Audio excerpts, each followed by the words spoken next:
So this little device that comes in your kit is called a Hanna meter. It's basically just a little water tester that we'll use to measure the air temperature, water temperature, conductivity, and pH.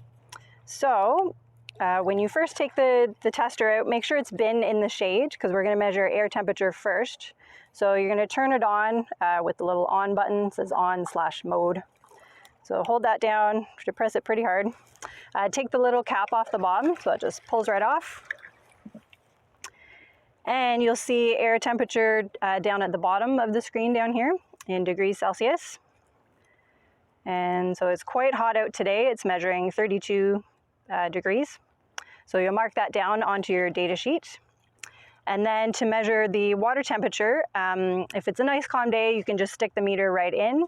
If it is a bit windy or if you're doing this from shore, you can actually take a bucket and just get a sample of water and stick your tester in that way. So whatever is easiest and best for conditions. So we're going to go right into the water down here.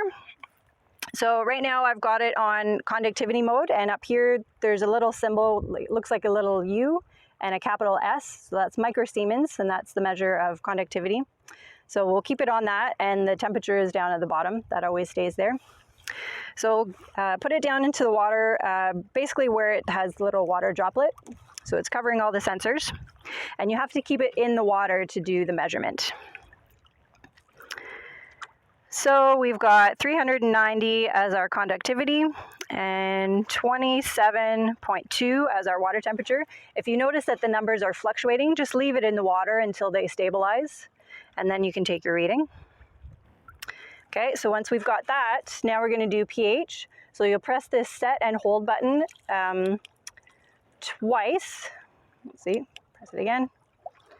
So when you press it the first time, it'll switch to ppm units at the top, and that's total dissolved solids, which we don't actually need for this reading. So if I hit it again, then you'll see over on the side it says pH. So again, we'll dip it down. And we've got 7.65 pH units. And then just turn the unit off, put the cap back on, make sure it's going on the right way with the Hanna logo at the front. And that's how we do our air temperature and water testing readings.